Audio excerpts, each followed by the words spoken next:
it's so sad that people buy into suicide.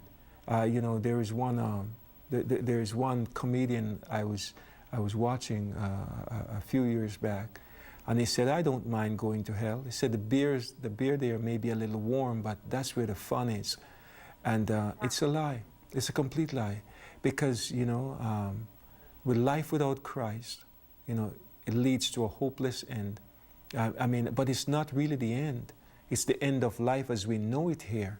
But it just means it's one eternity into dark night. That's all it is.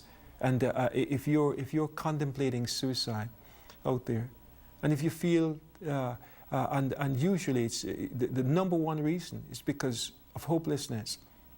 If you're contemplating that, I'm talking to you this morning. Hear my heart. You don't do it. Don't do it. Call the prayer lines or call me, and let me pray for you. Or call the prayer lines and says, I'm contemplating something that I really don't know what the end is.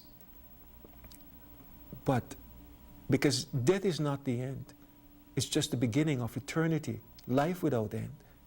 And you don't want to spend an eternity in hell, friend. No. If you're contemplating that this morning, don't do it. Just know that, hear my heart.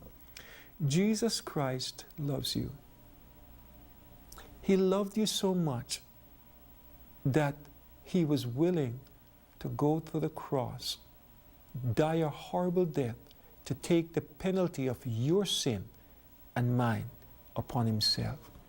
The Bible says, he who knew no sin became sin in order that you and I might become the righteousness of God.